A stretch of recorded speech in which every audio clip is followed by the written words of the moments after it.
lo smartphone sta peggiorando i tuoi video. E no, non perché la qualità sia scarsa, ci mancherebbe, non perché non sia sufficiente per YouTube e neanche perché serve per forza una fotocamera costosa. Il problema è esattamente l'opposto. È troppo facile, troppo immediato e troppo comodo. Tiri fuori il telefono, premi rec e stai già registrando. Non devi pensare, non devi preparare nulla e non devi nemmeno fermarti un secondo. E questa comodità, che per la maggior parte delle persone sembra un vantaggio enorme, in realtà, per me, sta cambiando il modo in cui creiamo contenuti. Stiamo registrando di più, ma stiamo pensando di meno. E quando pensiamo di meno, i nostri video iniziano lentamente a perdere forza. Non diventano brutti e non diventano neanche inutili, ma diventano dimenticabili, tutti uguali, tutti improvvisati, tutti nati nello stesso identico modo. Ed è qui che nasce il vero problema.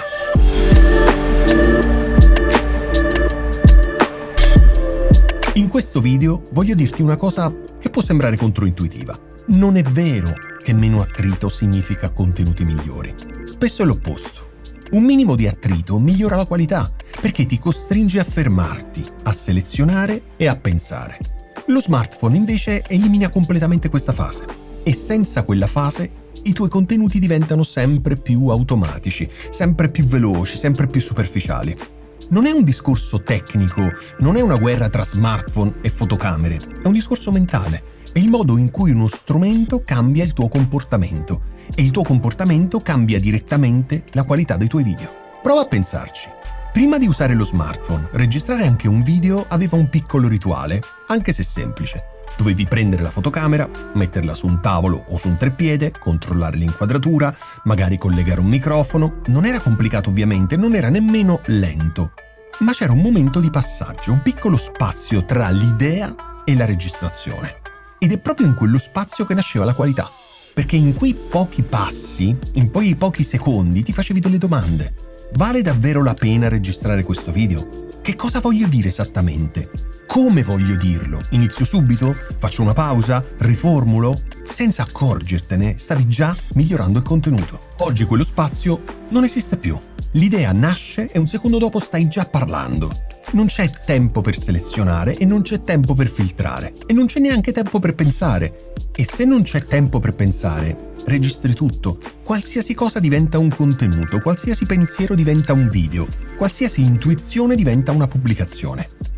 All'inizio sembra produttività, sembra libertà, sembra spontaneità, ma lentamente la soglia della qualità si abbassa. Non perché tu stia peggiorando, ma perché stai togliendo il momento in cui decidevi cosa vale la pena davvero dire. C'è poi un altro aspetto che possiamo dire più sottile. Lo smartphone non è uno strumento dedicato alla creazione, è uno strumento universale, possiamo dire così, perché dentro hai tutto, da notifiche, messaggi, social, email, app, foto, video, promemoria, calendario e chissà quante altre cose.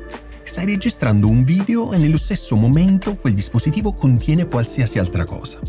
Anche se in quel momento non ti arriva nessuna notifica, la tua attenzione è divisa. Il tuo cervello sa che lì dentro c'è tutto.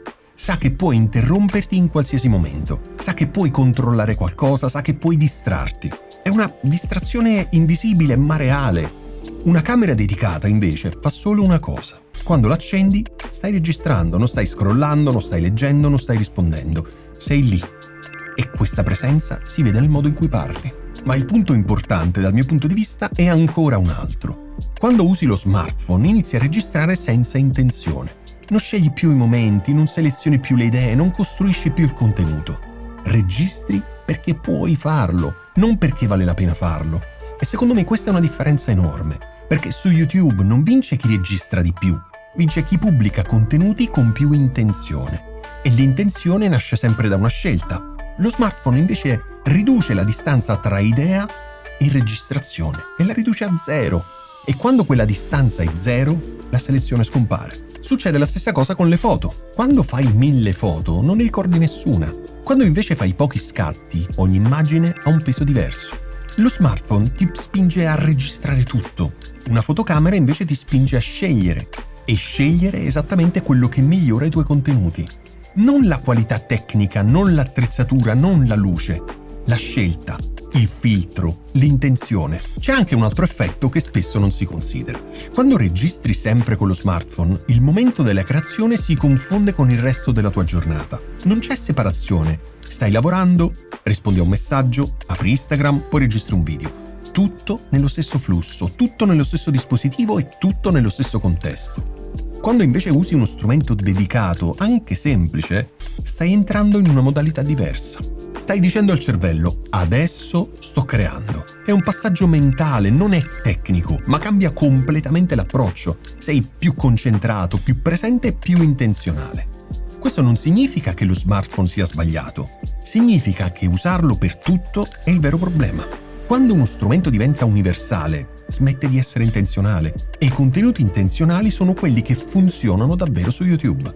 Non perché sono perfetti, ma perché sono pensati, hanno più direzione, hanno più identità, hanno più peso. Il punto quindi non è ovviamente smettere di usare lo smartphone, il punto è smettere di usarlo sempre. Anche solo creare una piccola separazione cambia tutto. Uno smartphone dedicato solo ai video, una piccola camera sulla scrivania, un setup fisso.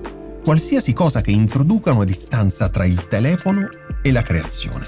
Non è una questione di qualità tecnica, è una questione di intenzione e spesso basta davvero poco per tornare a pensare prima di premere rec. E alla fine il punto è tutto qui. Lo smartphone non è il problema. Il problema è quando diventa l'unico strumento che usi, perché quando tutto è sempre a portata di mano, smetti di scegliere. E quando smetti di scegliere i tuoi contenuti diventano automatici. Certo veloci, certo comodi, ma anche deboli, meno pensati e meno memorabili.